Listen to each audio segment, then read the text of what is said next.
بسم الله الرحمن الرحيم. فاذكروا إذ كنتم أعداء فألف بين قلوبكم. سب سے قبل اس مجلس میں بیٹھے ہوئے احساس تشکر بھی ہے، احساس محبت بھی ہے، احساس الفت بھی ہے، احساس وطنیت بھی ہے اور احساس اسلامیت بھی ہے۔ بہت سارے جذبات ہیں جو دل میں امڑے آئے ہیں۔ بالخصوص سب سے پہلے رب العالمین کے ہم شکر گزار ہیں جنہوں نے ہمیں دین کی خاطر جمع کیا، اور اس کے بعد بہت زیادہ شکر گزار ہوں حضرت جناب عبد المالک مجاہد صاحب حفظہ اللہ، جنہوں نے علم کی دنیا میں قدم رکھا، اور یہ میرے دل کے جذبات ہیں۔ اور واقعی جب تک دارالسلام نہیں تھا، کتابوں کی طباعت کا اور معیار تھا، اور جیسے ہی اللہ تعالیٰ نے ان کو توفیق دی، ایک نیا سٹینڈرڈ انہوں نے کتابوں کی دنیا میں متعارف کروایا۔ ایک پہلو وہ ہے، شاید محترم عبد المالک مجاہد صاحب کو بھی اندازہ نہ ہو، یہ میرا احساس ہے، ہمیں زیادہ اندازہ ہے، اللہ ان سے وہ خفیہ ایک کام لے رہا ہے، لیکن اہل علم پہ مخفی نہیں، عام لوگوں پہ شاید مخفی ہو۔ وہ ایک دینی ادارہ ہے، الرحمہ انسٹیٹیوٹ، منڈی واربرٹن۔ جیسے دارالسلام نے کتابوں کا ایک معیار دیا، میں سمجھتا ہوں کہ الرحمہ انسٹیٹیوٹ نے تعلیم کا ایک معیار دیا۔ اللہ تعالیٰ سے دعا ہے کہ ان کی یہ ساری کاوشیں اللہ تعالیٰ قبول فرما لیں۔ میرے لیے انہوں نے جو اتنا خوبصورت اہتمام کیا، اس پہ یقیناً اللہ رب العزت کا بہت زیادہ شکر ہے۔ بنیادی طور پہ چاہے جو بھی مسئلہ ہے، میں عموماً اس پہ کم سوچتا ہوں کہ ہمیں آزادی کیسے ملی، اس پہ میں زیادہ سوچتا ہوں کہ ہم غلام کیسے بنائے گئے۔ یعنی آزادی کا مرحلہ تو غلامی کے بعد آتا ہے۔ ہم اپنے وطن میں تھے، اپنی ہی سرزمین میں تھے، ہم نے ہی اسے فتح کیا تھا۔ محمد ابن قاسم جیسے ہمیں اللہ رب العزت نے کمانڈرز دیے تھے۔ تابعین کرام نے بر صغیر میں اپنے قدم رنجا کیے تھے، بڑے بڑے آئمہ یہاں تشریف لائے تھے، اور کم و بیش ایک طویل عرصہ ہم نے اس سے اسلام کے جھنڈے گاڑے تھے۔ وہاں رہتے ہوئے اپنی ہی زمین میں، اپنے ہی خطے میں، اپنے ہی علاقے میں، اپنے ہی گھروں میں دور پار کے بیٹھے ہوئے لوگوں نے ہمیں کیسے غلام بنا لیا، اور ہم غلامی کے اندر کس طرح سے دھکیل دیے گئے۔ یہ ایک طویل دلخراش قسم کی داستان ہے، جس طرح سے ہمارے ہاں اخلاقی زوال ہوا، اور جس طرح سے ہم نے اللہ رب العزت کے قرآن کو ترک کیا، اور جس طرح سے ہم دین سے دور ہوئے اور اس کو ایکسپلائٹ کرتے ہوئے، جیسے ایسٹ انڈیا کمپنی نے یہاں پھر قدم جمائے، اور جیسے انہوں نے یہاں کے مقامی بہت سارے دین فروشوں اور ضمیر فروشوں کو ساتھ میں لایا، اور جیسے انہوں نے ہمارے اپنے ہی لوگوں کو ریکروٹ کر کے ہمارے ہی خلاف کھڑا کیا، وہ غلامی کے ایک ایسی داستان ہے۔ جتنے اہل علم یہاں بیٹھے ہیں، میں کہنا چاہوں گا کہ اس کا ضرور ہمیں ڈیپلی اسٹڈی کرنا چاہیے، کیونکہ اس سے ہمیں زیادہ سبق ملتا ہے۔ اور میں جب اس پہلو پہ غور کرتا ہوں، کیونکہ میرا موضوع تو خصوصاً قرآن مجید، تفسیر قرآن اور اصول تفسیر رہا ہے، تو مجھے یہ سمجھ میں آتی ہے کہ غلامی کا جو قرآن مجید ہمیں تصور دیتا ہے، صرف یہی نہیں ہے کہ انسان انسانوں کا غلام ہوتا ہے۔ انسان کبھی اپنے آپ اور اپنی خواہشوں کا غلام ہو جاتا ہے، کبھی انسان پیسے کا غلام ہو جاتا ہے، کبھی انسان منصب اور جہ کا غلام ہو جاتا ہے، کبھی انسان کسی وڈیرے کا اور کسی نظم کا غلام ہو جاتا ہے۔ اور غلامی کی یہ ساری قسمیں قرآن مجید میں بیان ہوئی ہیں، اور ہمیں تو قرآن مجید میں غور کرنے سے یہی معلوم ہوتا ہے کہ حقیقی معنی میں آزاد انسان وہ ہوتا ہے جو صرف اور صرف اپنے رب کا بندہ ہوتا ہے۔ اور جب انسان سے رب کی بندگی چھوٹ جاتی ہے اور وہ خواہشات کا غلام بن جاتا ہے، دولت کا غلام بن جاتا ہے، تو پھر دوسری غلامی بھی اس سے دور نہیں ہوتی ہے۔ قرآن مجید کی اس آیت میں آپ ذرا میرے ساتھ غور کیجئے گا، افرأیت من اتخذ الہہ ہوا وأضلہ اللہ علی علم وختم علی سمعہ وقلبہ وجعل علی بصرہ غشاوہ فمن یہدیہ من بعد اللہ افلا تذکرون۔ بھلا تم نے غور کیا ہے اس شخص کے رویے پہ جس نے اپنی خواہشات ہی کو اپنا معبود بنا لیا ہے؟ اور جدید دور کے اندر جس کو ہم لبرلزم کہتے ہیں یا سیکولرزم کہتے ہیں یا فریڈم آف سپیچ کہتے ہیں یا فیمنزم کی تحریک ہے یا مختلف تحریکیں ہیں، اصل میں یہ نفس کی غلامی کی تحریک ہے کہ انسان اپنے نفس کی غلامی میں آگے سے آگے بڑھنا چاہتا ہے اور اس کے نت نئے طریقے ایجاد کرتا ہے اور اس کو وہ آزادی کا نام دیتا ہے۔ اور قرآن مجید نفس کی غلامی کو، خواہشات کی غلامی کو اتنی بڑی غلامی قرار دیتا ہے کہ اللہ کے قرآن کے مطابق جو انسان اپنی خواہشات کا غلام ہو جاتا ہے اس کی زندگی جانوروں سے بدتر ہو جاتی ہے۔ اسی لیے اللہ تعالیٰ نے جہاں اس غلامی کا تذکرہ کیا ہے تو ساتھ ہی اللہ رب العزت نے یہ بھی کہا ہے کہ یہی لوگ ہیں جو کل انعام، ان سے بدتر اس لیے ہو جاتا ہے کہ جو جانور ہوتے ہیں وہ پھر بھی جو نیچر نے ایک لاز ان کے بنا دیے ہیں وہ ان کو کراس نہیں کر سکتے، وہ اس کے اندر باؤنڈ رہتے ہوئے ہی جو کرتے ہیں حرکتیں کرتے ہیں۔ لیکن جب انسان اپنی خواہشات کا غلام بن جاتا ہے تو پھر یہ اللہ کے بنائے ہوئے ضابطوں اور اپنی نیچر کو بھی اس حد تک کراس کر جاتا ہے کہ یہ واقعتاً پھر اسفل سافلین ہو جاتا ہے۔ اسی طرح سے قرآن مجید جو ہمیں غلامی کی ایک اور قسم بتاتا ہے وہ یہ ہے کہ آپ اللہ رب العزت کی ہستی کی بجائے کسی اور ہستی کو سپر نیچرل سمجھیں یا اس کو مافوق الاسباب طاقتوں کا مالک سمجھیں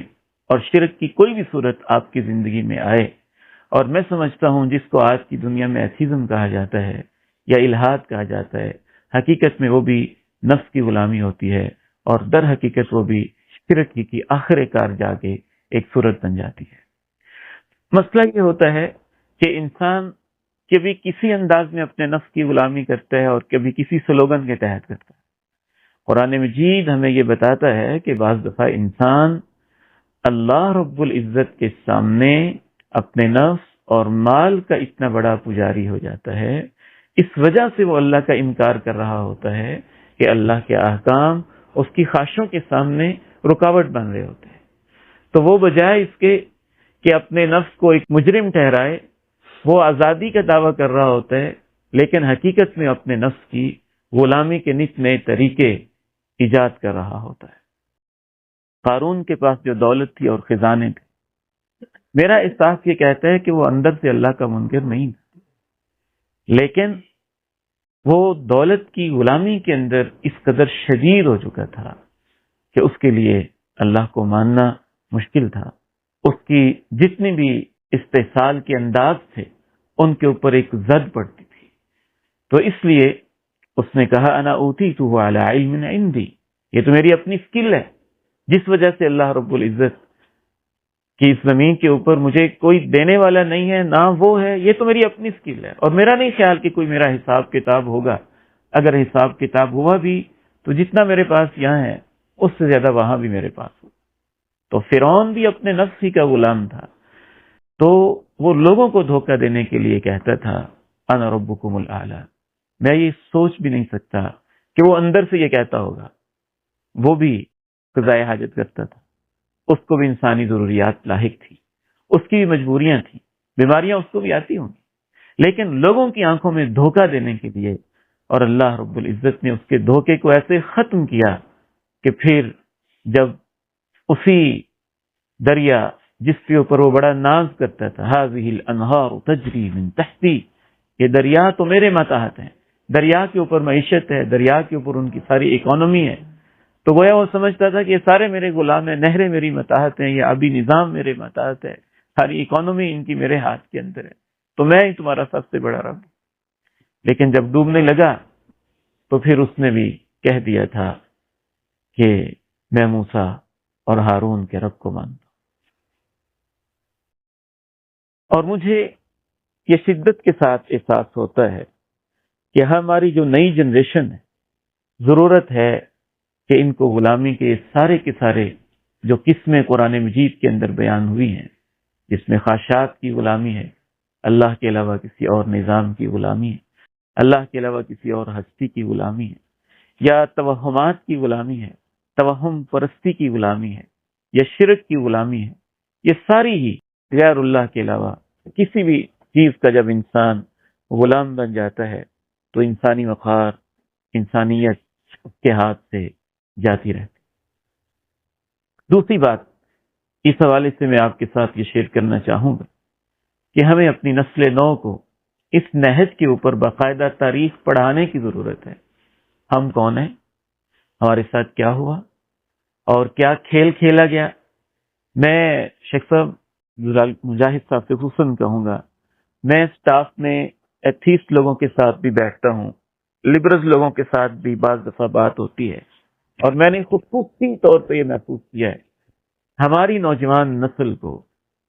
پاکستان سے بدزد کرنے کے لیے، اسلامی تاریخ سے بدزد کرنے کے لیے، میں سمجھتا ہوں کہ بہت بڑے حربے دو استعمال کیے جاتے ہیں۔ ایک ہمارے جتنے ہیروز ہیں ان کی جو اصل حقیقت اور اصل مشن ہے اس کے اوپر پردہ ڈال کے ان کو اس انداز میں پیش کیا جاتا ہے کہ گویا کوئی ان کے شاید دنیاوی مفادات تھے جس کی خاطر وہ سارا کچھ کر رہے تھے۔ سلطان محمود غزنوی نے اس مقصد کے لیے کیا تھا، فلاں نے اس مقصد کے لیے کیا تھا، فلاں نے اس مقصد کے لیے کیا تھا۔ تاریخ کو باقاعدہ مسخ کر، باقاعدہ میری ایک دفعہ سٹنگ ہوئی قائد اعظم یونیورسٹی سے پی ایچ ڈی سے ہسٹری کے اندر، تو میں حیران ہی رہ گیا کہ ہماری یونیورسٹیوں میں ہسٹری کو اور تاریخ کو کس زاویے سے پڑھایا جاتا ہے۔ جتنے ہمارے ہیروز ہیں، وہ چاہے ہمارے مقامی ہیروز ہیں، مسلم فاتحین ہیں، بڑے بڑے شعراء ہیں، بڑے بڑے ادبا ہیں، علامہ اقبال کے کلام کو دیکھنے کی بجائے ان کی پرسنل لائف کو چھیڑ دیں گے، صحابہ کرام کی جو عظمت ہے اس کو دیکھنے کی بجائے وہ صحابہ کرام کے بعد وہ معاملات جو طے شدہ ہے اہل سنہ کے ہاں کہ ان کے اوپر گفتگو ہی نہیں کرنی چاہیے اور ان کو پبلک کا ایک ٹاپک ہی نہیں بنانا چاہیے، ان کو چھیڑ دیں۔ حتیٰ کہ میں حیران ہوتا ہوں اس کا اثر ہماری نوجوان نسل کے اوپر اتنا شدید ہو چکا ہے۔ میں اس پہ بڑا سوچتا رہا ہوں کہ یہ کیا وجہ ہے کہ ایک لبرل بندہ ہوتا ہے اندر سے رافضی نکل آتا ہے، اور ایک ایتھیسٹ ہوتا ہے لیکن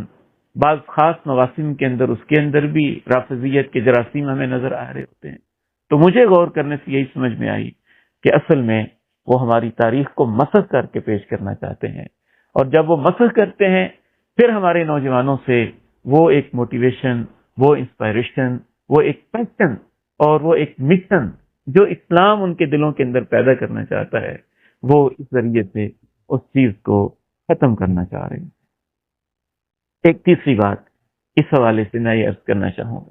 کبھی کبھی مجھے یہ محسوس ہوتا ہے کہ شاید ہمیں اپنی جنریشن پہ اتنی محنت کرنے کی ضرورت ہے، کہیں ایسا نہ ہو کہ ہم وہ آخری جنریشن ہوں جو پاکستان سے محبت کرنے والے ہیں۔ ہمارے نوجوانوں کا اس وقت کیا ذہن ہے، ان کو کس طرف دھکیلا جا رہا ہے، اور تاریخ سے ان کو کتنا غافل رکھا گیا ہے، اور اس عظیم ملک کے پیچھے کیا عظیم مقاصد تھے۔ ہم خوش نصیب ہیں کہ ہم نے تو اپنی ماں سے وہ واقعات سنے ہیں اور اپنے بزرگوں سے وہ واقعات سنے ہیں۔ میں ایک دفعہ اپنی ماں جی کے پاس بیٹھا تھا اور میں نے ان سے پوچھا کہ مائگریشن ہوئی تو کیا کیفیت تھی؟ خود میری والدہ کہنے لگی، بیٹے وہ بیان نہیں ہو سکتی ہے، وہ میں اپنی زبان پہ لا ہی نہیں سکتی ہوں۔ خود ہماری اپنی فیملی کے میرے والد محترم اکیلے یہاں پہنچے، والدہ محترمہ اور ایک خالہ یہاں پہنچی، باقی سارے کے سارے جو انہوں نے قربانیاں دی، جو ان کے جذبات تھے،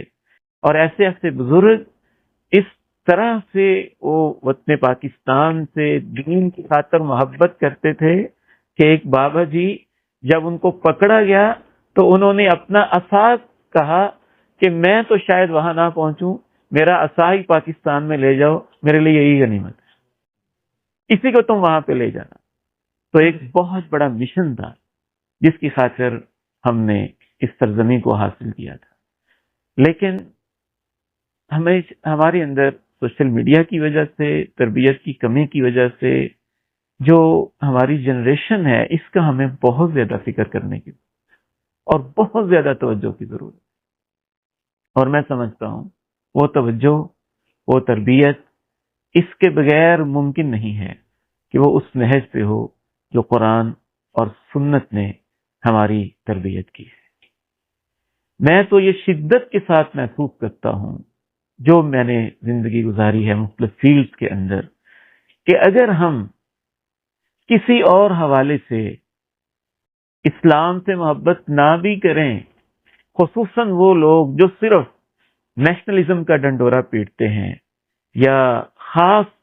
ایک ازم کا ڈنڈورا پیٹتے ہیں یا سیکولرزم کا ڈنڈورا پیٹتے ہیں یا لبرلزم کا ڈنڈورا پیٹتے ہیں، ان سب کو ہم کہتے ہیں اگر آپ دین اسلام کو درمیان سے نکال دیں تو پاکستان کی ثقافتیں اتنی مختلف ہیں، زبانیں اتنی مختلف ہیں، کلچر اتنے مختلف ہیں،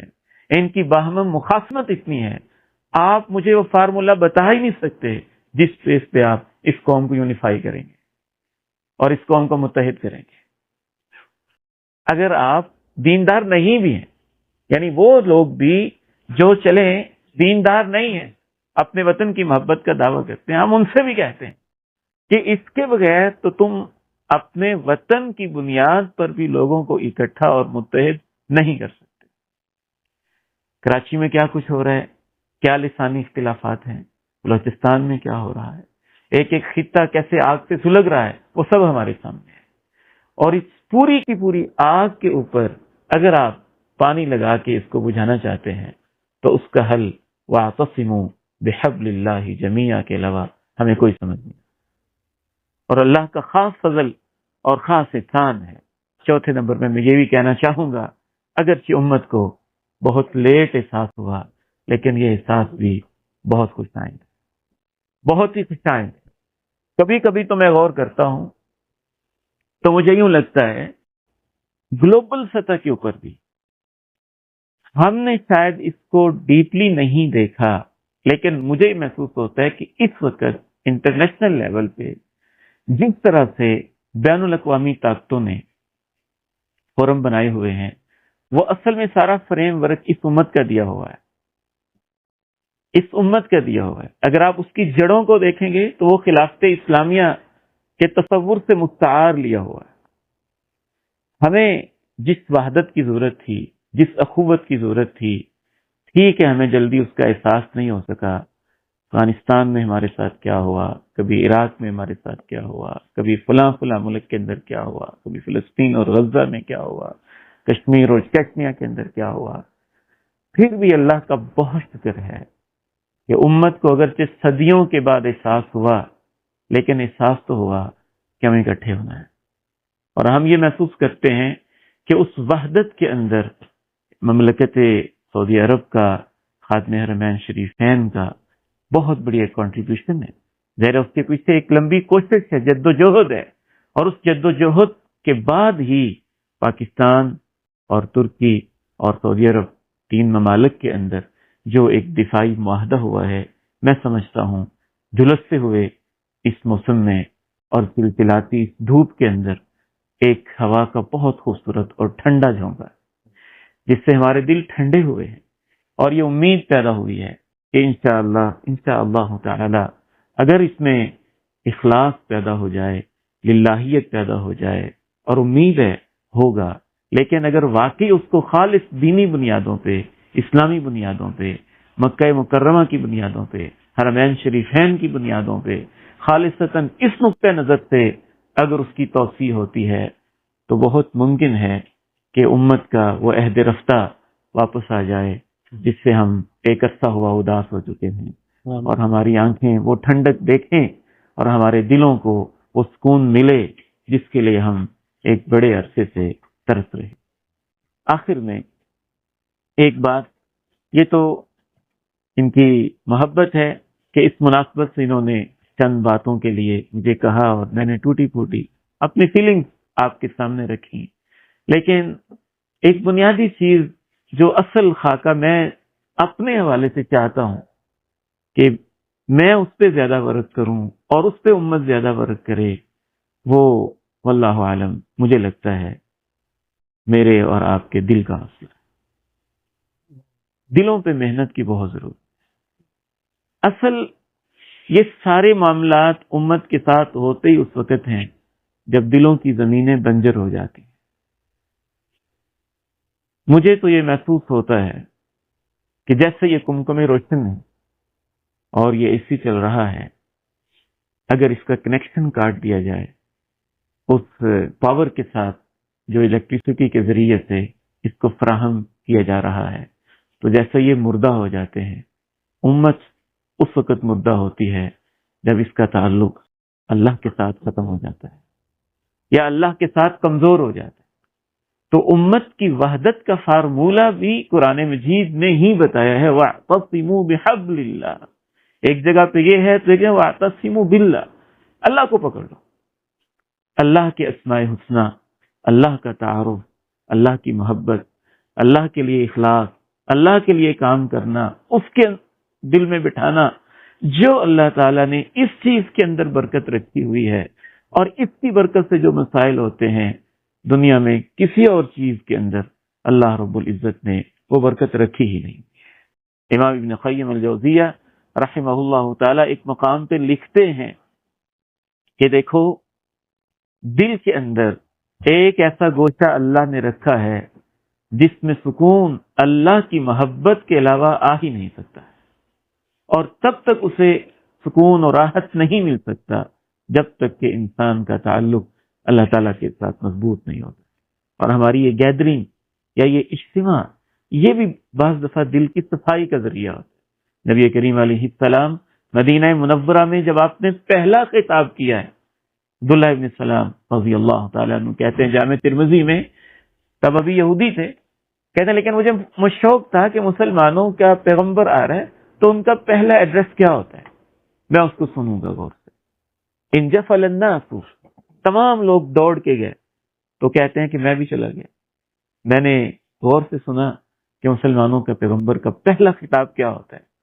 تو سب سے پہلے جو آپ نے خطاب کیا، افشوا السلام واطعموا الطعام واصلوا الارحام وصلوا باللیل والناس نیام تدخلوا الجنۃ بسلام. یہ چار باتیں ہیں. میں کہتا ہوں یہ چار نکاتی پورے کا پورا ایک ایجنڈا ہے مسلم سوسائٹی کو بلڈ کرنے، مسلم معاشرت کی تشکیل کے لیے، مسلم ثقافت کی تشکیل کے لیے، مسلم کلچر اور مسلم آئیڈینٹی کی تشکیل کے لیے. یہ چار نکاتی ایجنڈا. افشوا السلام، سلام کو عام کر، اس سے دلوں کے کینے ختم ہوتے ہیں. اطعموا الطعام، کھانے کھلاؤ. واصلوا الارحام، رشتوں کو جوڑو. وصلوا باللیل والناس نیام، رات جب لوگ سوئے ہوں تو اللہ سے باتیں کرو. تدخل الجنت بسلام، دنیا تو ہے ہی، بغیر کسی رکاوٹ کے تم اللہ کی جنت میں پہنچ جاؤ. میرے والد گرامی، میں آخری بات کر کے آپ سے اجازت چاہوں گا. رحمہ اللہ تعالی مجھے فرمایا کرتے تھے کہ بیٹے، یہ تو یقین ہے کہ اللہ تعالی ہمیں جنت دے گا. ان کی ایک محبت تھی اللہ کے ساتھ. کہتے اتنی بڑی جنت ہے، یہ ان کا انداز تھا، اسٹائل تھا. ہمارے بھائی بیٹھے ہوئے ہیں عبدالحسیب بھائی، ان کے بزرگ صوفی حسن صاحب، وہ بھی بڑے ایک ماشاءاللہ نیک صالح شخصیت تھے. تو ابا جی کا ایک خاص سٹائل تھا، کہنے لگے اتنی بڑی جنت ہے، زمین و آسمان سے وسیع ہے، نہ اللہ کی بیوی ہے نہ اللہ کی اولاد ہے، تو اللہ نے کس کو دینی ہے؟ ہمیں ہی دینی ہے. ہمارے لیے اللہ تعالیٰ نے رکھی ہے. لیکن پھر فرماتے ڈر یہ لگتا ہے اپنے گناہوں کی وجہ سے کہیں ایسے نہ ہو کہ پہلے ہمیں سزا ملے اور پھر اللہ کہے کہ اب جنت میں چلے. تو اس حدیث میں نبی علیہ السلام نے یہ چار کام بتائے ہیں کہ تم بغیر کسی تکلیف کے جنت میں جاؤ گے. یعنی راستے میں جو گناہ ہے وہ بھی اللہ تعالیٰ معاف کر دے گا. تو میں دوبارہ بہت زیادہ شکریہ ادا کرنا چاہوں گا محترم جناب عبدالمالک مجاہد صاحب کا، اللہ تعالیٰ ان سے جو خیر کے کام لے رہے اللہ تعالیٰ ان کو قبول فرما لے، اور ان کی دعوت پہ آپ بھائی جس محبت کے ساتھ تشریف لائے ہیں، یقیناً آپ سے مل کے دل میں ایک فرحت اور انبساط کی جو کیفیت ہے وہ زبان پہ اور لب پہ نہیں آ سکتی ہے۔ ہم اللہ تعالیٰ سے دعا گو ہیں، جس سے ہم یہاں اکٹھے ہیں، اللہ تعالیٰ ہمیں اپنی جنتوں میں اکٹھا فرما دے، اور ہمارا یہ اجتماع باہمی خیر کے لیے اور دین کے بالخصوص کاموں کے لیے، اور بالخصوص سب سے زیادہ اس وقت جس چیز کی ضرورت ہے وہ دینی نہج کے اوپر معاشرے کے ہر طبقے کی تربیت، اور اس کی زبان کے اندر جس لیول پہ وہ سمجھتا ہے جو اس طبقے کی سائیکی ہے، جو اس طبقے کا ماحول ہے، اس کے مطابق اس کی پریزنٹیشن ہے دین کی ہر طبقے کے اندر، اس کی بہت زیادہ ضرورت ہے۔ اللہ تعالی ہمیں دین پہ اکٹھا رکھے، اسلام پہ اکٹھا رکھے، ہمارے ملک کو اللہ تعالیٰ اور عزتیں عطا فرمائے، اور یہ جو حرمین شریفین کی سرزمین ہے اللہ تعالیٰ اس کی حفاظت فرمائے، ترکی کی اللہ تعالیٰ حفاظت فرمائے، پورے عالم اسلام کی اللہ تعالیٰ حفاظت فرمائے، اور وہ لوگ جو اس اتحاد سے کسی بھی اپنے ذاتی مفاد یا سیاسی ایجنڈے کی وجہ سے نالاں ہیں، اللہ تعالیٰ ان کو ہدایت نصیب فرمائے۔ وآخر دعوانا الحمد للہ رب العالمین۔